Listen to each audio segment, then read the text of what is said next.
তো আপনাদের নেকির ঘোড়া ভরে গেছে কেন? মাগরিব থেকে এখন অবধি চলছে একই রকম ধারাবাহিক। আপনারা বসে বসে শুনছেন নেকি এত বেশি করে দিয়েছেন, এত বেশি করে দিয়েছেন, ঘোড়াটা ভরে গিয়েছে। আর এই বাদিউজ্জামান তাহিরি বিন নজরুল ইসলাম সালাম দিয়েছে, সালামের উত্তর মাত্র 30 নেকি 40 নেকি। তো সালামটা নিয়ে করবো কি রে বাবা? ওই জন্যই উত্তর দেননি কেউ, তাই না? ঠিক ওটাই বুঝতে পারলাম যে নেকি তো বেশি হয়ে গেছে, 30টা নেকি নিয়ে করবোটা কি? উত্তর দিব না। প্রথমে বলি সালাম দেওয়া সুন্নাত আর সালামের উত্তর দেওয়া হচ্ছে ওয়াজিব। আমি যদি সালামটা না দিতাম তাহলে বেয়াদবি হতো। কালকে সকালবেলায় হয়তো বলতেন যে বাদিউজ্জামান বিন নজরুল ইসলাম তাহিরি এক বেয়াদব বক্তা সোনাপুর মাদ্রাসার জালসায় চলে এসেছে আর সালাম দেয়নি। হ্যাঁ, আর এতটাই বেয়াদবি। আর যখন সালামটা দিয়েই ফেলেছি আপনাকে উত্তর দিতে হবে, কারণ কেউ যদি ইচ্ছাকৃত সালামের উত্তর না দেয় সে কি করলো? গুনাহ করলো, কারণ এটা ওয়াজিব, আপনাকে উত্তর দিতে হবে। আবার অপশন দিচ্ছি আপনাদেরকে, আসসালামু আলাইকুম ওয়া রাহমাতুল্লাহ।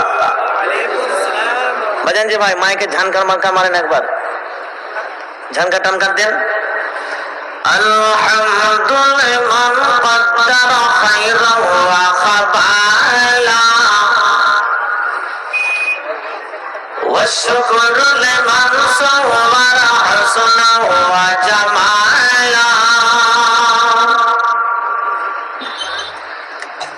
فرد صمد عن صفة الخلق بريء فرد صمد عن صفة الخلق بريء رب عزلي خلق الخلق كمالا رب عزلي خلق الخلق كمالا لا قبل ولا بعد ولا وقت زمانا لا قبل ولا بعد ولا وقت زمانا لا بلد ولا والد لا عم وخيلا لا بلد ولا والد لا عم وخيلا لا قبل ولا بعد ولا وقت زمانا لا قبل ولا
لمن صور حسنا وجمالا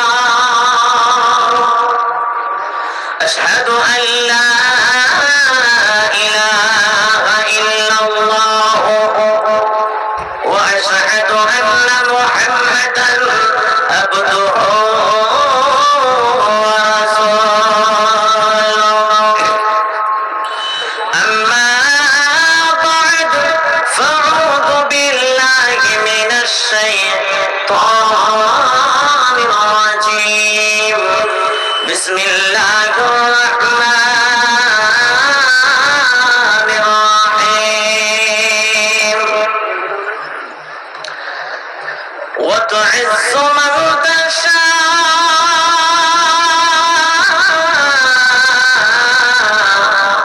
وتذل من تشاء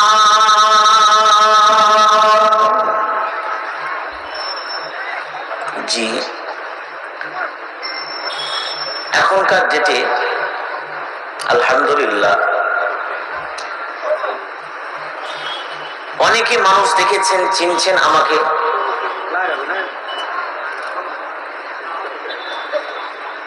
এই চিনার মধ্যে আমার একটি গজল অত্যন্ত খুব ভাইরাল, যে গজলটা সবাই বলতে বলে আমাকে। এখানেও এসেছি, এখানেও বেশ নাই করে আমার 10 জন 15 জন আমাকে কানে চিঠি দিয়েছেন যে ভাই ওই গজলটা পড়ার জন্যই যতক্ষণ পর্যন্ত বলবেন ততক্ষণ আছি, বাকি পালাবো, বাকি ওটা শোনার জন্য বসে থাকবো। জি হ্যাঁ, তো একটা গল্প করি, কথা বলি। ঈদের পরে তো 2-3 দিন পরে কলকাতায় এক জায়গায় প্রোগ্রাম ছিল, আর এই প্রোগ্রামের জালসার ডেট নিয়েছে এখন থেকে মোটামুটি 9 মাস আগে। জি জালসা করতে গিয়েছি, খুব ধ্যান দিয়ে শুনেন, খুব মজার ঘটনাটা বলছি। আমি যখন চলে গেলাম জালসার কাছে, স্টেশন থেকে নেমে আমি কমিটির দিকে যাচ্ছি, 4 জন ব্যক্তি আমাকে আনতে এসছে, মাথায় টুপি পাঞ্জাবি পরে পরে, আর সুজুকি কোম্পানির গাড়ি, আপনার 4 চাকা গাড়ি। জি এবার আপনাদেরকে একটা প্রশ্ন করি, এক মুসলমান আর এক মুসলমানের সঙ্গে দেখা হলে কি বলে? কি সালাম দেয়, আসসালামু আলাইকুম, তাই না? এবার ওরা সালামটা না দিয়ে আমাকে বলছে হুজুর নমস্কার। টেনশনে পড়ে গেলাম, নমস্কার কেন বলছে এরা? আমি হাতটা মিলাম, হাত মিলিয়ে বুকটুক মিলিয়ে আমি চলেন জালসার কাজ পৌঁছাচ্ছি। জালসার কাজ পৌঁছে যে যখন গাড়ি থেকে নামলাম, সবাই তখন বলছে হুজুর নমস্কার নমস্কার। আমি টেনশনে পড়ে গেলাম যে আমি বক্তৃতার মধ্যে এবার কোনোদিন কোনো হিন্দু ভাইকে নিয়ে কোনো কথা বলেছি নাকি রে ভাই, এখন পর্যন্ত তো বুঝতে পারিনি যে কখন হিন্দু ভাই সঙ্গে বিরুদ্ধে আমি কথা বলেছি। এরা নমস্কার কেন বলছে? অনেকে আছে বক্তাদেরকে চক্রান্ত করে ডেকে নিয়ে উত্তম মধ্যম দেয়। তো আমার বলা এরকম হলো নাকি? আমার মনটা শুধু হাওড়া হুগলি করছে। যারা কমিটিরা যে আমার ডেট নিয়েছিলেন ওদেরকে কল করে ডাকলাম যে ভাই কোথায় আছেন, তাড়াতাড়ি আসেন। ও যখন এলো তখন বললাম ভাই কি ব্যাপার, আপনারা কেমন মুসলমান?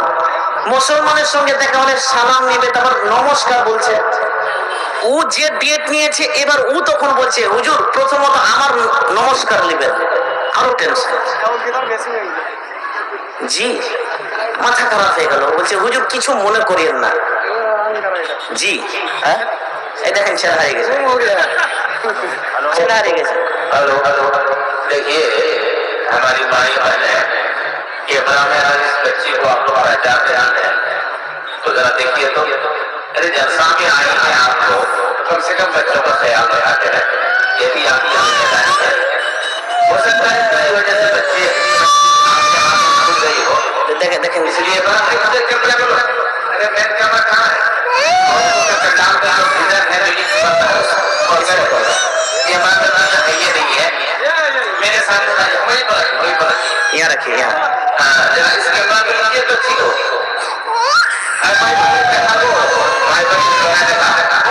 अगर किसी बच्ची ये बच्ची किसी की है तो जैसे बच्ची को ले जा रही है क्या मन करे तुम हरा ली है? ওরা যে কি করছে আল্লাহ জানে, কোথায় পালিয়ে গেছে কি আল্লাহ জানে। হ্যাঁ, ছেলে ছেড়ে কোথায় যে পালিয়ে গেছে আল্লাহ। হায় হায়। তো বলি হুজুর কিছু মনে করিয়েন না, আমরা সবাই হিন্দু, আমরা সবাই হিন্দু, গ্রাম যত যত গ্রাম আছে সব হিন্দু। 18 বছর আগে আমার আব্বারা বাপ দাদারা প্রত্যেক বছর এই ইসলামিক সভা করতেন। যিনি করতেন তিনি মারা গেছেন, 18 বছর থেকে হয়নি। আমরা 20 জন যুবক ছেলে আমরা মুম্বাইয়ে কাজ করি। আর মুম্বাইয়ে কাজ করতে গিয়ে আপনার একটা গজল শুনলাম, মা নিয়ে গজল। আর যখনই শুনেছি আমার কিন্তু মা নাই, আমার মন কিন্তু কি বলবো দিয়ে আমি সবগুলো সব যে 20টা ছেলে আমরা আছি সব মিটিং করে এবার ভাবনা চিন্তা করেছি যে এই বক্তাটাকে নিয়েই জালসা করবো। প্রথম 18 বছর পর হক 50,000 টাকা যদি চাইতেন 50,000 টাকায় দিলাম। আমি তখন মনে মনে ভাবলাম হাই হাই 25,000 টাকা বলে ভুল করে দিয়েছি, 25,000 টাকা বলে ভুল দিয়েছি। 50 টাকা 50,000 বলতাম তো দিয়ে দিত এরা। আল্লাহ আকবার। তো ওই যে ভাইরাল গজলটা, ওই ভাইরাল গজল যে হিন্দু ভাইরাও এই গজল শুনে তারা এই গজলের প্রেমে পড়েছে। আজকে আপনাদেরকে ওই গজল শোনাতে, আপনাদের মাইক কিন্তু ভালো হয়, কিন্তু এটা কি ব্যাপার ইকোটুকু মারেন না ভাই, বক্স টক দেন না জি ভাই।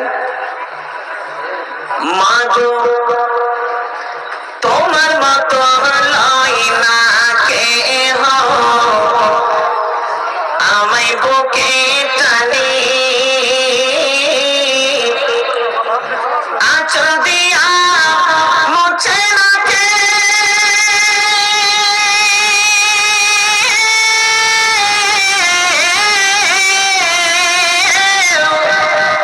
আঁচল দিয়া মুছে না কেউ আমার চোখের পানি।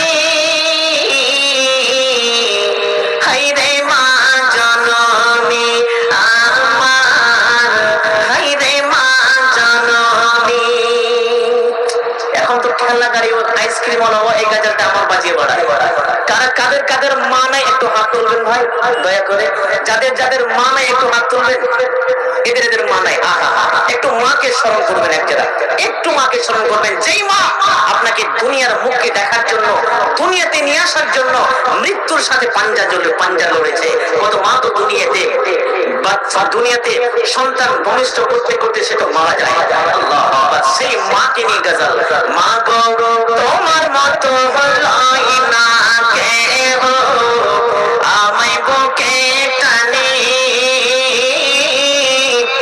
আঁচল দিয়া মুছে না কে,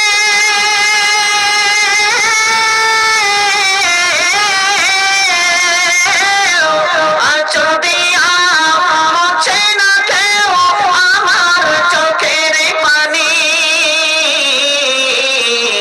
হায়রে মা জননী আমার,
দ্বিতীয় বিবাহ করে।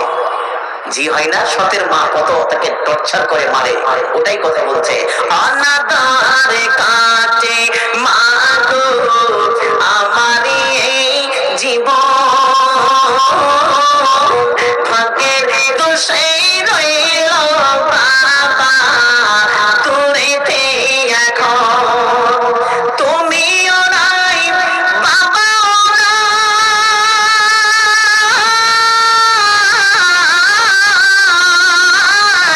তুমিও নাই বাবাও নাই, দুঃখী আমি এমনি।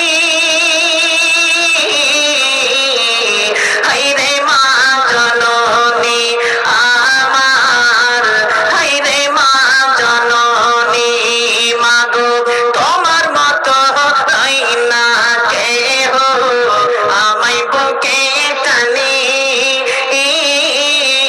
আঁচল দিয়া মুছে না কে,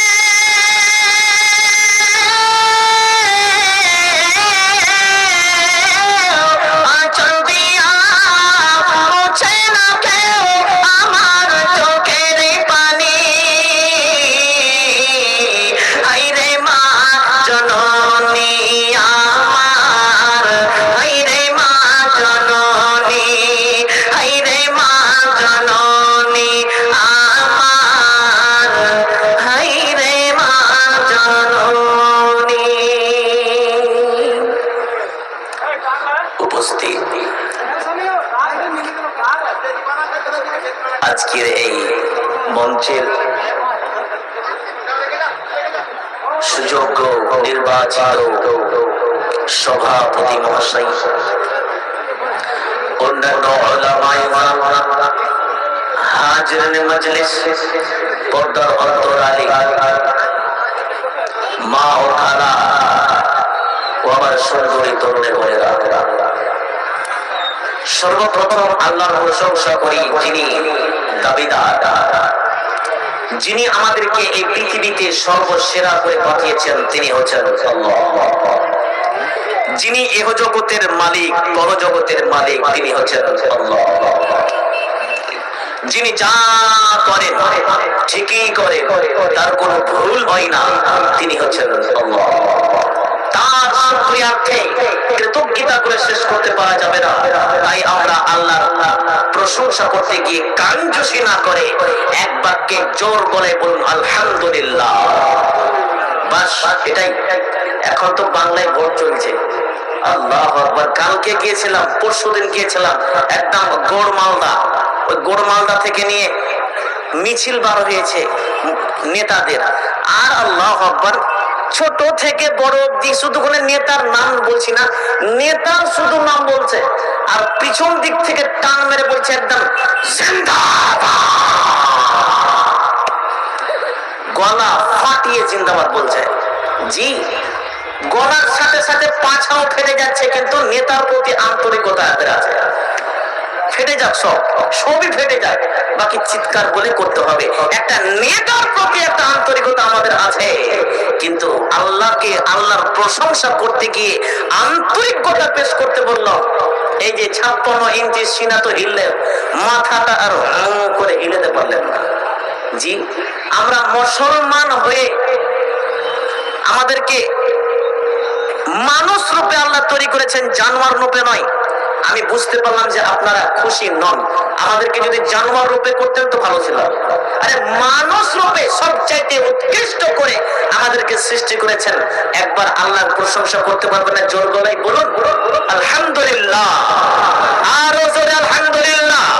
তারপরে পরে কর্মের গুরু, কর্মের নেতা, ও জাহানের রহমত, নবী মক্কি, নবী মাদানী, নবী নাসির, নবী বাশির, নবী আখিরি লিডার, আখিরি চিঠি, আখিরি খত, আখিরি পয়গম্বর নবী মুহাম্মদ সাল্লাল্লাহু আলাইহি ওয়াসাল্লাম, তার কোটি শত কোটি শান্তির দ্বারা বর্ষিত হোক। আল্লাহুম্মা সাল্লি আলাইহি, আল্লাহুম্মা বারিক আলাইহি। আমি আপনাদের সামনে একটি আয়াত পেশ করেছি, যেহেতু আমার সময় অতি অল্প, অনেকগুলো বক্তব্যেরা আছে। একটি আয়াতকে মেজে ঘষে আমার আল্লাহ আমার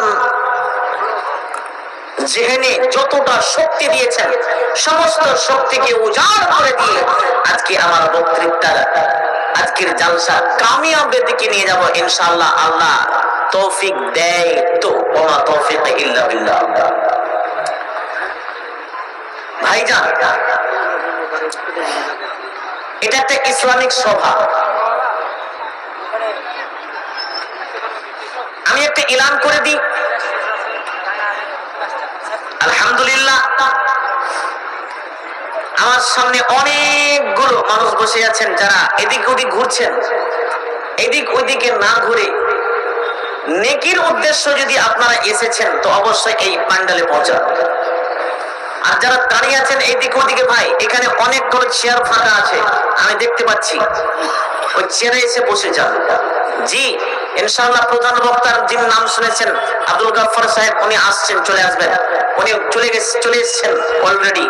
আপনারা ধৈর্য ধরে বসে থাকেন, উনি চলে আসবেন ইনশাআল্লাহ। আমি যে আয়াতটি পাঠ করেছি ভাই, সেই আয়াতটি অত ইজ্জু মান তাশা অত জিল্লু মান তাশা। আমরা আলেম ওলামারা এটা তরজমা করি, এই তরজমা এতটুকুই করি যে আল্লাহ যাকে ইচ্ছা তাকে ইজ্জত দেয় আর যাকে ইচ্ছা তাকে জলিল করে। ইজ্জতের মালিক কে বলেন? ইজ্জতের মালিক আল্লাহ। ইজ্জতের মালিক হচ্ছে আল্লাহ। আজকে যে টাকা পয়সা ধন দৌলত নিয়ে বসে আছি সবই আল্লাহ দিয়েছেন। আল্লাহ যাকে ইচ্ছা তাকে বাদশাহ করবেন, আবার যাকে ইচ্ছা তাকে ফকির করবেন, ফকির থেকে বাদশাহ করবেন, বাদশাহ থেকে ফকির করবেন। জি আল্লাহু আকবার। মানুষের ইজ্জত সম্মান, আজকে আমরা ইজ্জত পেয়ে মানুষকে মানুষ মনে করি না। টাকা পয়সা হয়ে গেছে, সেই মনে করছে যে আমার এই পৃথিবী, আমার কাছে আর কে লাগে। আল্লাহ বলছে, এই বান্দা, আমার পৃথিবীতে থেকে তোরা যদি অহংকারে পড়ে যাস, তোদের আমি অহংকারকে ভেঙে দেব। কারণ তোকে আমি ইজ্জত দিয়েছি, ইজ্জতটাকে বরকরার করে রাখ, সামনে রাখ। যদি এই ইজ্জতকে ইজ্জত পেয়ে যদি অহংকার তোর বেড়ে যায়, অত জিল্লু মান তাশা, এটাও আমি বলে দিয়েছি, তোদেরকে আমি জলিল করে দেব। এই অত ইজ্জু মান তাশা, অত জিল্লু মান তাশা, এই আয়াতটির তরজমা এক ধরনের এক কবি খুব সুন্দর করে বলছেন। আচ্ছা, কবি বুঝেন তো নাকি? যারা কবিতা তৈরি করে তাদেরকে কবি বলা হয়। কবি বুঝেছেন? শায়ের যাকে বলে, শায়ের। আপনারা কবিতা বুঝবেন না এখানকার মানুষ, শায়ের। তো এর যেমন শায়ের মধ্যে একটা আমি কবির নাম বলছি, একজন রবীন্দ্রনাথ ঠাকুর, যাকে টাগোর। জি, আমাদের জাতীয় কবি যাকে বলা হয়। কাজী নজরুল ইসলাম নাম শুনেছেন কারা ভাই? শুনেছেন তো না? কাজী নজরুল ইসলাম বাংলাদেশ, উনি ইসলামের জন্য অনেক কবিতা তৈরি করেছেন। আমি তার কবিতার মধ্যে কয়েকটা, দুটা তিনটা কবিতা আমি বলি, ছোট ছোট কবিতা। যেমন উনি কবিতা তৈরি করেছেন, নাম তৈরি করেছেন কেমন? ত্রিভুবনের প্রিয়। জি, আর একটা কি বলেছেন? আমি যদি আরবে হতাম, মদিনারি যে পথ দিয়ে হেঁটে যেতেন মোর নবী হযরত। কাজী নজরুল ইসলাম বলছেন, আমি যদি আজকে কবি না হতাম, আমি যদি আজকে কাজী নজরুল ইসলাম না হতাম, যদি ওই মদিনার মাটি হতাম, যেই মদিনার মাটি দিয়ে আল্লাহর নবী হেঁটে যেতেন, ওই মদিনার মাটি যদি হতাম, আজকে আমি কাজী নজরুল ইসলাম ধন্য হয়ে যেতাম। এ হচ্ছে কাজী নজরুল ইসলাম। অত ইজ্জু মান তাশা, অত জিল্লু মান তাশার তরজমা করছে এ কবি। কেমন করে শুনেন। আমরা তো অত ইজ্জমান্তাসা জিল্লুমান্তাসার তর্জমা করি, আল্লাহ যাকে ইচ্ছা তাকে ইজ্জত দেয়, যাকে ইচ্ছা তাকে জলিল করে। ইজ্জতের মালিক হচ্ছে আল্লাহ এবং জলিল করনেওয়ালা হচ্ছে আল্লাহ। কিন্তু এই কবিতার তর্জমা এবার করছে কেমন করে? আসছে পথে আধারে নেমে, তাই বলে কি রইবি থেমে। আসছে পথে আধারে নেমে, তাই বলে কি রইবি থেমে। পারে পারে চলবি বাতি, হয়তো বাতি চলবে না। তাই বলে তোর ভিড়রে মতো বসে থাকা চলবে না। তাই বলে তোর ভিড়রে মতো বসে থাকা চলবে না। আলোক ছায়া হাসিয়া অশ্রু বিধাতার দুটি দিক, কাঙ্গাল কখনো রাজ্য নদীতে রাজাই চাইছে ভিড়। কি বুঝতে পারলেন কবিতাটা? কি বুঝতে পারলেন? কিছু পেরেছেন? কবি কি বলছেন? আলো ছায়া হাসি অশ্রু বিধাতার দুটি দিক, মানে আল্লাহর হচ্ছে দুইটি দিক। আল্লাহর কয়টি দিক? দুইটি দিক। এবার কি করে মানে দুটা দিক? আমি আপনাদেরকে দিক গুনিয়ে দিচ্ছি, দেখেন দুইটা দিক গুণাচ্ছি। যেমন আলো ছায়া, এ দেখেন এটা জ্বলছে, এটা কি? আলো। আসমানের চাঁদ এটা আলো। আর আসমানের পূর্ণিমার চাঁদ যখন আকাশে ঝুলে আর আপনার শরীরে যখন ওই ছটাটা পড়বে, আলোটা পড়বে, আর তারই পাঁজরে দেখবেন একটা কালো রঙের আপনার কাকাতো ভাই পড়ে আছে। জি, আপনার দোষ ভাই পড়ে আছে। আপনি দৌড়ালে সে দৌড়বে, আপনি বসলে সে বসবে, আপনি খাবেন তো ও খাবে। তার নাম কি বলেন? কি? ছায়া। তার নাম হচ্ছে ছায়া। তো আলো, তারপরে ছায়া, হাসি কান্না, রাত দিন, দুটা দিক নয় এগুলা? দুইটা দিক। রাত একটা দিক, দিন একটা দিক। দুটা দিক হলো জান্নাত, তারপরে জাহান্নাম। মানুষ মরলে হয়তো জান্নাত যাবে, মানুষ মরলে হয়তো জাহান্নাম যাবে, তাই না? তো জান্নাত না জাহান্নাম, দুইটাতে দিক হলো বাবা। দুইটাতে দিক হলো না? আর কিছু আছে জান্নাত জাহান্নামের পরে? কিছু আছে? নাই। তো জান্নাত জাহান্নাম, ইহ জগৎ পরজগৎ, ভালো মন্দ, নেকি বদি, মানে গুনাহ, তাই না? সবই দুটা দিক নাই? বাদশাহ ফকির, সবই আল্লাহর দুটা দিক। এবার দিকটাকে বুঝাতে গিয়ে আপনাকে একটা ঘটনা বলতে হবে।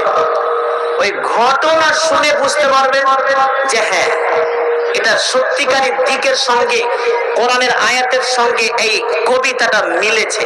চলেন, একটি গ্রামে দুইজন স্বামী স্ত্রী খেতে বসেছে। এটা আপনাদের শোনা আছে হয়তো, খুব ধ্যান দিয়ে শুনেন, খুব সুন্দর লাগবে। দুইজন স্বামী স্ত্রী খেতে বসেছে, দুপুর বেলায় মাংস দিয়ে ভাত খাচ্ছে। সেই সময় একটি ফকির দরজার কাছে এসে ভিক্ষা চাইছে। ভিক্ষা চাইছে। মাইক ম্যানজি ভাই একটু সামনটা পাঠাতে পারবেন না? কান মনে বহরে হয়ে গেছে মনে হয়। আমার কানে যতক্ষণ পর্যন্ত, বক্তাদের কানে যতক্ষণ আওয়াজ না আসবে ভালো লাগবে না, গলা বসে গেল। অরিজিনাল কথা বলছি।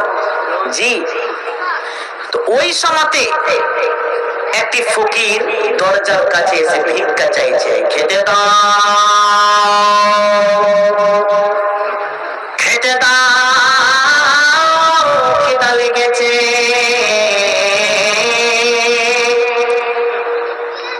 খিদা সহ্য করতে পারি না, খেতে দাও। এই বাড়িওয়ালা কি আছো, দুটো খেতে দাও। সকাল থেকে দাঁড়ে দাঁড়ে ঘুরি, সকাল থেকে দাঁড়ে দাঁড়ে ঘুরি, বেলা 12টা 1টা বেজে গেল। খেতে দাও, খিদা লেগেছে।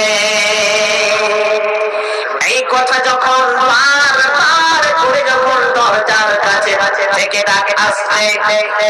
ওই সময়তে তখন স্বামী স্ত্রীকে বলছে, ও প্রিয়তমা, ও বিবি রে, যাও যাও, বাইরে লোকটি বসে আছে, ফকিরটি বসে আছে, তাকে তুমি তাড়িয়ে এসো, ঘ্যান ঘ্যান করছে, ভালো লাগে না। যাও ওকে তাড়িয়ে এসো তো, ভিক্ষুকটাকে ঘ্যান ঘ্যান করছে, ভালো লাগে না।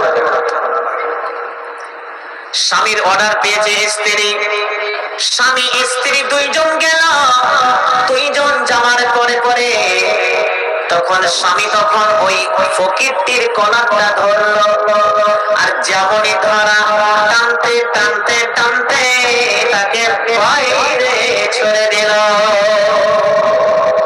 খেতে দিল না, তাকে বাইরে ধাক্কা দিয়ে ফেলে দিল। তখন স্ত্রী তখন বলছে, হাগো, দুটো খেতে চাইছিল, তাকে খেতে না দিলে তুমি ভালো করে বলতে, সে চলে যেত। স্বামী তখন বলছে, আমার খাবার, আমার টাকা, আমার পয়সা, আমি দিব কি না দিব, তুমি পরের বেটি, তুমি কেন কথা বলো? এই কথা যেমন বলে দিয়েছে, আবার স্ত্রী কিছু বলেছে, এই করতে করতে একটা ঝগড়া বেঁধে গেছে। কিছুদিন পরে শুনলাম সেই মেয়েটির সঙ্গে স্বামীর সঙ্গে ঝগড়া বাঁধেছে, মানে তালাক হয়ে গেছে, বিবাহ বিচ্ছেদ হয়ে গেছে। কিছুদিন পরে শুনলাম সেই মেয়েটির দ্বিতীয় বিবাহ হয়েছে, দ্বিতীয় স্বামীকে নিয়ে, একদিন নতুন স্বামীকে নিয়ে আবার দুপুরবেলায় খেতে বসেছে, ওই সময় মাংস দিয়ে ভাত খাচ্ছে, সেই সময় আবার একটি ফকির দরজার কাছে এসে ভিক্ষা চাইছে, খেতে দাও, খিদা লেগেছে। সকাল থেকে দাঁড়ে দাঁড়ে দাঁড়ে দাঁড়ে ঘুরি, বেলা 2টা বেজে গেল, একটা বাড়িতে খেতে দিল না। আল্লাহ আপনাকে অনেক রুজি দিয়েছেন, টাকা পয়সার মালিক করেছেন, এই বাড়িওয়ালা খেয়েছো, দুটো খেতে দাও। যেমন স্বামী কান পেতে শুনছে, বাইরে থেকে একটি ফকির বারবার করে ডাকছে সেই লোকটিকে, তখন স্ত্রীকে বলছে, ও আমার সোনা পাখি, ও স্ত্রী, ও আমার জান, যাও যাও যাও, ওই বাইরে ফকিরটি বসে আছে, হয়তো তাকে অনেক ক্ষুধা লেগেছে, যাও তুমি যে এই ভাত আর মাংস দিয়ে যাও যাও, অনেক তাকে খিদা লেগেছে। স্বামীর অর্ডার পেয়েছে স্ত্রী, ওই ফকির থেকে ভাত আর মাংস দেওয়া শুনে পরে আবার খেতে বসেছে।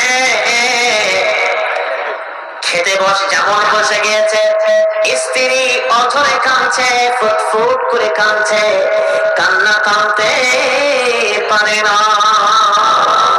স্বামী বলছে, আশ্চর্য ব্যাপার, তুমি কেন কাঁদছো? ফকিরটাকে তুমি কি কিছু বলেছে? না, এই দুটো খেতে দিলাম তাই তুমি কান্না করছো? স্ত্রী তখন বলছে, স্বামী জান, ব্যাপার সেটা নয়। স্বামী বলল কি?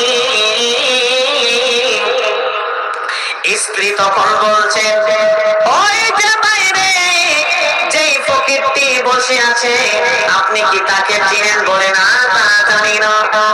স্ত্রী তখন বলছেন, ওই বাইরে ফকিরটি বসে আছে, ওই ফকিরটি আমার প্রথম স্বামী, ওই ফকিরটি আমার প্রথম স্বামী, যে একদিন একটি ফকিরকে ঘাড় ধাক্কা দিয়ে বার করে দিয়েছিল, তাকে দুটো খেতে দেয়নি, আজকে সেই নিজেই ফকির হয়েছে, আজকে সেই নিজেই ফকির হয়েছে। সেই স্বামী আমার, যে আমার প্রথম স্বামী ছিল, জীবনে কোনদিন কোন মিসকিনকে খেতে দিত না, জীবনে কোনদিন মাদ্রাসায় দান করত না। মাদ্রাসার আলেমেরা যখন চেক নিয়ে, বিল নিয়ে যখন আসতো, আমাদের মাদ্রাসায় এতগুলো ছাত্র রয়েছে, আমাদের বোর্ডিং এর মাদ্রাসা, আমাদেরকে আমাদেরকে শিক্ষকদেরকে বেতন দিতে হবে, বোর্ডিং এর মাদ্রাসা, এইদিকে ছাত্ররা অনেক বেশি হয়ে গেছে, আমাদেরকে বিল্ডিং করতে হবে, মসজিদ ছোট হয়ে গেছে, মসজিদ করতে হবে। এই করে করে যখন মাদ্রাসাওয়ালারা যখন বিল নিয়ে আসতো, মাদ্রাসার জন্য কালেকশনের জন্য আসতো, ওই বেয়াদব স্বামী আমার জীবনে তাদেরকে দিত না, তাদেরকে ধুর করে তাড়িয়ে দিত। জীবনে কোনোদিন মসজিদ দান করেনি, জীবনে আল্লাহর রাস্তায় কোনোদিন দান করেনি, আজকে সেই নিজেই ফকির হয়েছে। তখন স্বামী বলছে আমি কে জানো? বলছে না। কে তুমি? কে আপনি? তখন ওই স্বামী তখন বলছে ও প্রিয়তমা, ও বিবি রে, আমি হলাম সেই লোকটি, আমি হলাম সেই ফকিরটি যাকে তোমার স্বামী ঘাড় ধাক্কা দিয়ে বার করে দিয়েছিল। আজকে তোমার বড় তোমার স্বামী। যেই দিন আমি তোমার স্বামী ঘাড় ধাক্কা দিয়ে বার করে দিয়েছিল, সেই দিন আমি আল্লাহর কাছে হাত তুলে দিলাম, আল্লাহকে বললাম আল্লাহ আমাকে যেই দুটো খেতে দিতে পারলো না, আমাকে যেই দুটো খেতে দিতে পারলো না, আল্লাহ তুমি তাকে ধ্বংস করে দাও, তাকে ধ্বংস করে দাও। কারণ তোমার নবী বলেছেন আমার দোয়া তুমি কবুল করবা, কারণ তোমার নবী বলেছেন পৃথিবীতে তিন ব্যক্তির দোয়া আল্লাহর কাছে কবুল হয়, এক হচ্ছে পিতামাতা, দুই হচ্ছে মুসাফির, তিন হচ্ছে মাজলুম। আল্লাহ আমি মুসাফির হয়ে আমি তোমার কাছে হাত তুললাম, তুমি তো ইজ্জতমন্তসারে মালিক, তুমি তো জিল্লুমন্তসারে মালিক। আল্লাহ তুমি তো ইজ্জত দিতে পারো, তুমি জলিল করতে পারো, তুমি চাইলে বাদশা থেকে ফকির করতে পারো, আবার ফকির থেকে বাদশা করতে পারো। আল্লাহ তুমি আমাকে ইজ্জত দাও, সম্মান দাও, আমি জীবনে কোনদিন মিসকিনকে ঘোরাবো না, কোন মাদ্রাসাওয়ালাকে ঘোরাবো না। আল্লাহ তুমি আমাকে দাও, তুমি দাও। ও বিবি রে, পবিত্র কোরআনে স্ত্রীদেরকে সম্পদ বলা হয়েছে, মাল বলা হয়েছে, সম্পদ বলা হয়েছে। তোমার কাছে সবচাইতে উত্তম মাল, উত্তম সম্পদ হলো তোমার স্ত্রী। এই তোমার তোমাকে সেই তোমাকে তালাক দেওয়ার পরে সেই ধ্বংস হয়ে গেছে, আর তোমাকে বিবাহ করার পরে আল্লাহ আমাকে বাদশা করে দিয়েছে।